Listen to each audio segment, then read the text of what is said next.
हम बैठे हैं सरसों के खेत में और अभी हम बात करने वाले हैं सरसों के पत्ते के बारे में।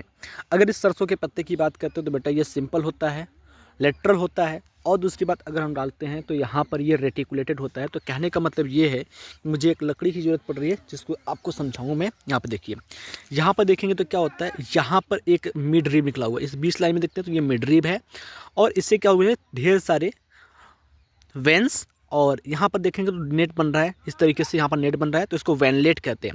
दूसरी बात अगर हम बात करते हैं तो नीचे जाते हैं तो इस पूरे हिस्से को, ठीक है, ये जो लीफ का पूरा ग्रीन पार्ट है इसको हम लैमिना कहते हैं। क्या कहते हैं? लैमिना कहते हैं। उसके बाद अगर हम जाते हैं तो ये लैमिना जो होता है वो आगे स्टेम से जुड़ा होता है। यहाँ पर देखेंगे तो ये लैमिना है और ये लैमिना क्या होता है, आगे स्टेम से जुड़ा होता है।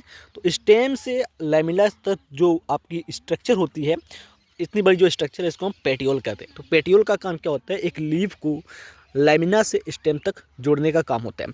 दूसरी बात अगर हम बात करते हैं, जो लीफ होता है वो फोटोसिंथेसिस में हेल्प करता है। एक और बात अगर आपको हम बताएं तो कोई भी लीफ अगर इस तरीके से दिखता है यानी कि रेटिकुलेट दिखता है तो इसका मतलब क्या है कि वो डाइकॉट प्लांट से बिलोंग करता है, डाइकॉट फैमिली से बिलोंग करता है।